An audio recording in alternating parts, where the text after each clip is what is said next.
আমি এখানে 2023-এ ভাগবতের প্রথম স্কন্ধটা আপনাদের সম্মুখে গল্পের মধ্যে দিয়ে রাজা পরীক্ষিত মহারাজ এবং সুখদেব গোস্বামী প্রভুপাদের গল্প বিষয়ে আলোচনা করেছিলাম।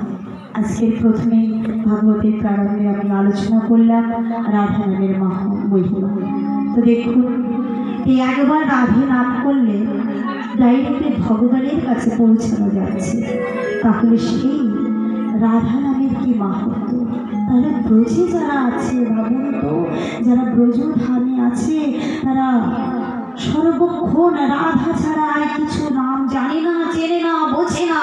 যেখানে একটা ড্রাইভার বলছে রাধে রাধে, যেখানে একটা সবজিওয়ালা বলছে রাধে রাধে, যে কখনো রাধা নামের মাহাত্ম্য জানে না সেও, একটা ছোট্ট বাচ্চা সবাই যখন হাসে সেও হাসে, তালা ভোলা ভক্ত যেই যাক না কেন সবাই বৃন্দাবনে গিয়ে প্রেম সে বলে রাধে রাধে।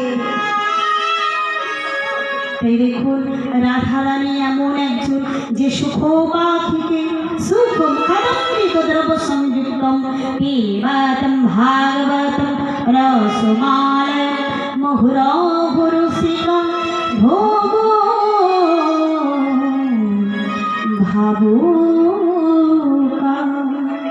মুহুরহুরুষিকা ভোগো ভাবুকা নিগম কল্পতরু গলিতম ফল সুখ মুখাদমৃত। তাহলে এই শ্লোকটা আপনারা শ্রদ্ধেয় রণ বন্দ্যোপাধ্যায়ের গলিতম ফল গ্রহণে আপনারা পেয়ে যাবে বিভিন্ন ভজন দীপিকার মধ্যে। এই শ্লোকটা পেয়ে যাবে চৈতন্য চরিতামৃতের আদি লীলা। একই শ্লোক পেয়ে যাবে ভক্তমাল গ্রন্থে সাধক কৌমুদী।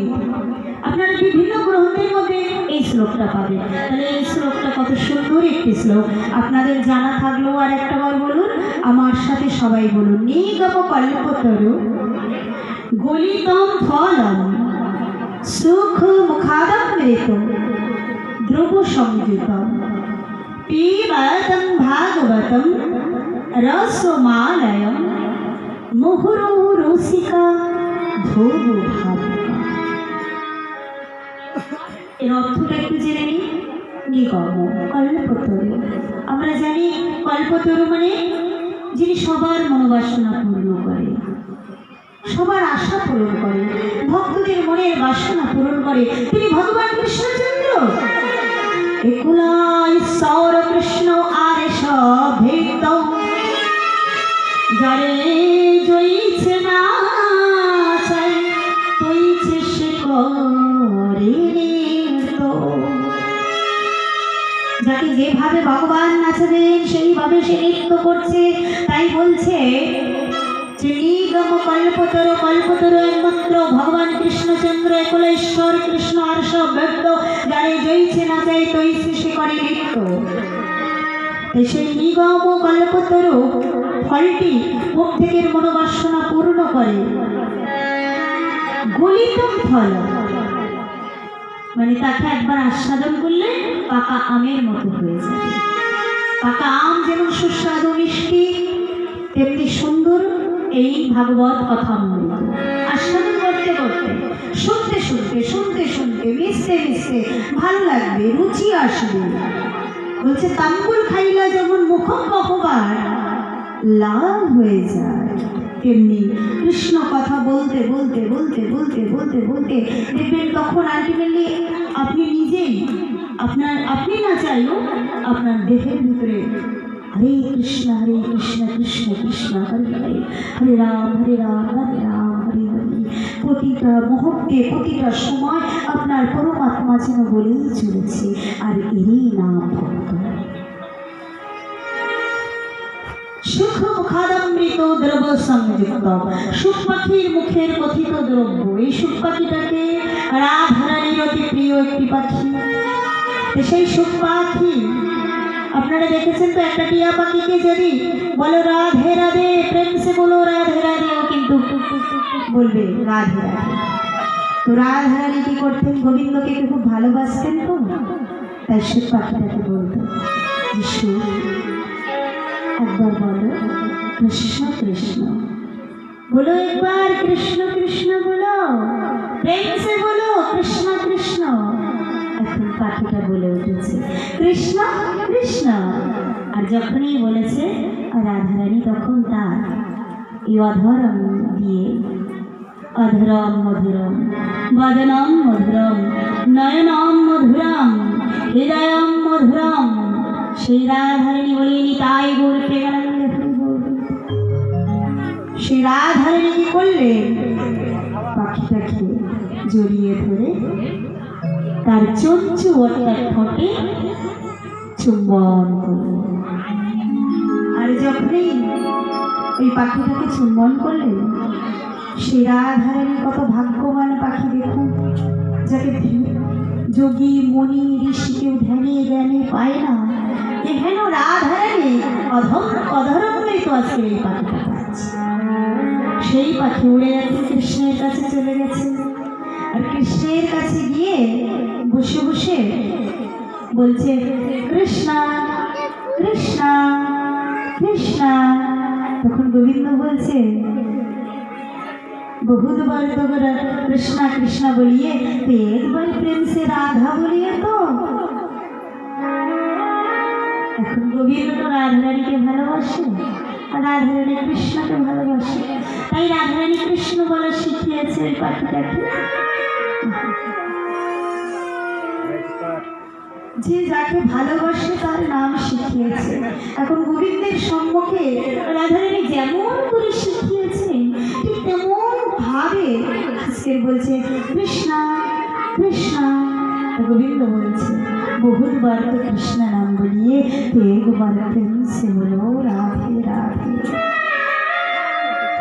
সুখ তখন ভাবছে আমাকে তো রাধে শিখিয়েছে তোমার নাম বলতে, আবার তুমি বলছো রাধে নাম বলতে। ঠিক আছে বলিয়ে প্রেম সে রাধে রাধে। আর তখনই গোবিন্দ আমার জড়িয়ে ধরে করেছেন চুতে নিজের অধরম মৃত পালু করেন, বারবার চুম্বন দিচ্ছে। আর যখনই বারবার চুম্বন দিচ্ছে সুখ পাখি কত ভাগ্য করবে এই জগৎ সংসারে যে রাধারানী এবং গোবিন্দকে পাওয়ার জন্য সারা বিশ্ববাসী কাটছে। শুধু তাই নয়, কীট পতঙ্গ গুল্ম আদি পশু পাখি বৃক্ষ পুরো পুরো গতাগতির ফলে সাদের মানব জনম পেয়েও ধন্য হয় না যদি কিনা রাধা নামের অনুভব না আসে। সেই রাধারানীর নাম যেমনি গেয়েছে বলেছে, গোবিন্দ তখন জড়িয়ে ধরে ওর চঞ্চকে চুম্বন করলেন। আর যখনই চুপে চুম্বন করলেন, সেই সুখ পাখি উড়ে এসে আমার রাধারানীর কাছে এসে বলছে রাধে রাধে।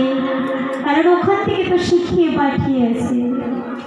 রাধারানী ওকে জড়িয়ে ধরে হাতের মধ্যে নিয়ে বলছে হ্যাঁ ঈশ্বর, আমি তো তোকে কৃষ্ণ বলা শিখিয়েছি রে, আমার তো গোবিন্দ নাম তোকে সবটাকে শিখিয়েছি।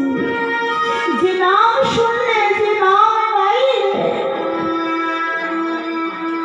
হৃদয়ের যত জ্বালা যন্ত্রণা সব এক জিনিসে প্রশমিত হয়ে যায়, শান্ত হয়ে যায়। তা তোলো সৈকত সুতমিত রমণী সমাজে বৃন্দ বৃন্দ বাড়ি বিন্দু জয়ে মাধব পরিহাস জনম এই জনমের মতো উদ্ধার হয়ে যেতে পারবি রে।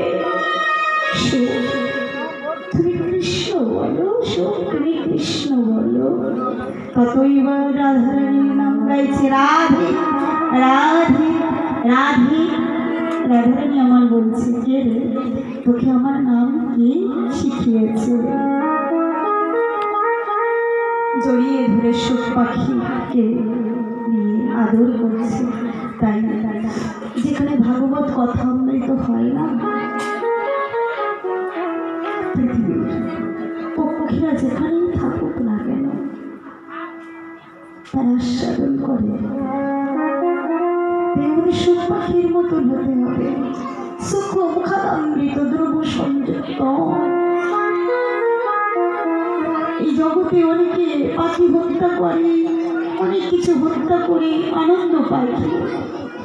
দেখুন মনুষ্য জন্মটা, আমরা একটা কুকুর বিড়াল অ্যাক্সিডেন্ট হলে আমরা কাঁদি, কিন্তু আমরা এই যে বড় বড় জন্তুগুলোকে কাঠারি দিয়ে অস্ত্র দিয়ে তাদের হত্যা করে আমাদেরই মনুষ্য জীবকে সেবা দিয়ে, যেটা ভগবানের সেবা হয় না সেটা সেবা নয়, খাইয়ে আমরা আনন্দ পাই বা তার আনন্দ পাই। আজকে কৃষ্ণ বলা পাখি যে সংসারে যে ছোট্ট বাচ্চা হোক বড় হোক, যে ভক্ত হোক, যে কৃষ্ণ কৃষ্ণ বলে, সে তো বংশের কৃষ্ণ বলা পাখি গো। সেটা দাদু হোক, ঠাম্মা হোক, জেঠিমা হোক, বাবা হোক, মা হোক। তাই এই সংসারে যারা কৃষ্ণ কৃষ্ণ বলে, তারা যদি পৃথিবী থেকে বিদায় নেয়, হয়তো দেহটার মৃত্যু হলে আত্মীয় স্বজনে পরিজন সবাই কাঁদে যে আমার বাবা মারা গেছে, মা মারা গেছে, পিসিমা মারা গেছে। কিন্তু একজন কৃষ্ণ বলা পাখির যদি মৃত্যু হয়, বৈষ্ণবের যদি মৃত্যু হয়, আমার রাধে রাধে গোবিন্দ কাঁদে। পৃথিবী থেকে আজকে একটা ভালো মানুষকে হারিয়ে ফেললাম গো, একটা ভালো ভক্তকে হারিয়ে ফেললাম, যে আমার দিনের বেলা সেবা দিত।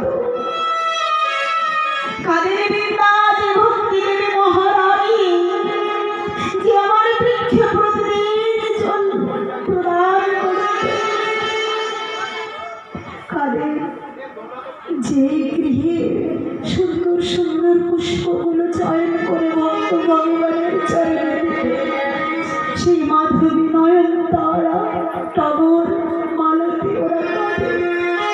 জয় ভক্ত কেউ আমাকে এরকম করে ছেড়ে নিয়ে ভগবানের চরণে দেয়, কিন্তু একজন বৈষ্ণব সে প্রেম করে কত সুন্দর ভাবে মধু কৌড়ে যেমন মধু সংগ্রহ করে, ফুলের কোনো কষ্ট হয় না।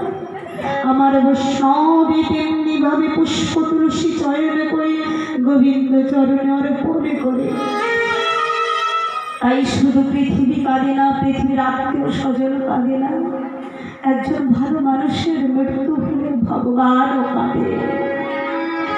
যেই মানুষটা দশের একজন ছিলেন, দেশের একজন ছিলেন এবং আমারও ভালোবাসতেন। তাই আপনাদের দেহটা মনে করছেন, অনেক সময় এই সংসারের জ্বালায় যন্ত্রণায় আমরা বলি না না এই সংসারটা আর করার মতো নয়,